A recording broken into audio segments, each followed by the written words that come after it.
আমার উদ্দেশ্য কোনো ধর্মের মানুষকে আঘাত করা নয় বা কোনো ধর্মকে ছোট করা নয়। আমি কেবল সত্য এবং যুক্তি নিয়ে কথা বলতে চাই, যা আমাদের বিবেককে জাগ্রত করবে। আসসালামু আলাইকুম। অনেকেই মনে করেন ইসলাম মাত্র ১,৪০০ বছরের পুরনো, কিন্তু আজ আমি আপনাদের সামনে এই ভুল ধারণাটি ভেঙে দেব। ইসলাম মানে আল্লাহর কাছে আত্মসমর্পণ করা। সেই হিসেবে পৃথিবীর প্রথম মানুষ হজরত আদম আলাইসাল্লাম ছিলেন প্রথম মুসলিম। তিনি এক আল্লাহর আবাদত করতেন। তারপরে ১,২৪,০০০ নবী এসেছিলেন, যারা একই দাওয়াত দিয়েছিলেন। সুতরাং ইসলাম নতুন কিছু নয়, এটিই পৃথিবীর শুরু থেকে আসা একমাত্র ধর্ম। শ্রীকৃষ্ণ ও মূর্তি পূজার রহস্য। এখন প্রশ্ন হল, ইসলাম যদি আদি ধর্ম হয়, তবে মূর্তি পূজা এলো কোত্থেকে? এখানে আমি শ্রীকৃষ্ণের উদাহরণ দেব। শ্রীকৃষ্ণ তার সময়ে একজন অত্যন্ত ভালো মানুষ এবং প্রভাবশালী নেতা ছিলেন। তিনি অন্যায়ের বিরুদ্ধে লড়াই করেছিলেন।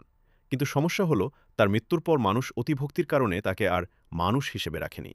মানুষ যেহেতু নিরাকার আল্লাহকে চোখে দেখতে পায় না, তাই তারা এই ভালো মানুষটির মূর্তি বানিয়ে তাকে ভগবান বলে পূজা করতে শুরু করল। এভাবেই প্রজন্ম থেকে প্রজন্মান্তরে সত্য হারিয়ে যায় এবং মানুষ নিজের হাতের তৈরি মূর্তির উপাসনা শুরু করে। অথচ শ্রীকৃষ্ণ নিজেও স্রষ্টা ছিলেন না, তিনি ছিলেন একজন মানুষ। এই কথাটি আসলে হাজার বছরের এই বিবর্তনের মূল নিরাকার ঈশ্বর বনাম মূর্তি। আপনারা যদি হিন্দু শাস্ত্রও ভালো করে পড়েন, সেখানেও বলা আছে ঈশ্বর নিরাকার।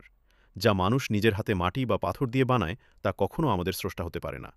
আপনি কি কখনো ভেবে দেখেছেন, যে মূর্তি নিজেকে রক্ষা করতে পারে না, সে আপনাকে কিভাবে রক্ষা করবে? স্রষ্টা বা আল্লাহ কেবল একজনই, যিনি সবকিছুর ঊর্ধ্বে এবং যার কোনো মূর্তি নেই। ভারতে বর্তমান অস্থিরতা ও কুরআন অবমাননা, আজ ভারতের মাটিতে আমরা কি দেখছি? দিন দিন মানুষ যখন এই সত্যগুলো বুঝতে পারছে এবং ইসলামের দিকে ঝুঁকছে, তখন একদল মানুষ ভয় পেয়ে দাঙ্গা লাগানোর চেষ্টা করছে। তারা পবিত্র কুরআনকে অপমান করছে। অসীম সরকারের মতো ব্যক্তিরা প্রকাশ্যে উস্কানি দিচ্ছে।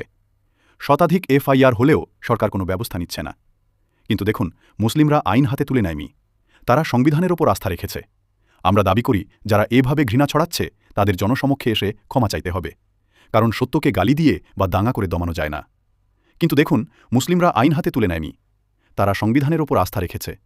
আমরা দাবি করি, যারা এভাবে ঘৃণা ছড়াচ্ছে, তাদের জনসমক্ষে এসে ক্ষমা চাইতে হবে। কারণ সত্যকে গালি দিয়ে বা দাঙ্গা করে দমানো যায় না। কেন ইসলাম দ্রুত বাড়ছে? আজ সারা বিশ্বে ইসলাম দ্রুত বাড়ছে কারণ এর ভিত্তি হল একত্ববাদ। মানুষ এখন আর মূর্তি পূজার গোলকধাঁধায় থাকতে চায় না। মানুষ চায় এমন এক আল্লাহকে, যার সাথে সরাসরি সম্পর্ক রাখা যায়। ইসলামের সাম্য, ভ্রাতৃত্ব এবং যুক্তিবাদী শিক্ষাই আজ মানুষকে অন্ধকার থেকে আলোর দিকে নিয়ে আসছে। পরিশেষে বলব, পৃথিবী এবং এই বিশ্বজগতের খোদা একজনই। আসুন আমরা মূর্তিপূজা ছেড়ে সেই এক আল্লাহর দিকে ফিরে আসি। শ্রীকৃষ্ণের মতো মহাপুরুষদের সম্মান করুন মানুষ হিসেবে, কিন্তু ইবাদত করুন কেবল সেই স্রষ্টার, যিনি আমাদের সবাইকে সৃষ্টি করেছেন। ভিডিওটি শেয়ার করে সত্য ছড়িয়ে দিন। আপনার মতামত কমেন্টে জানান। আল্লাহ হাফেজ।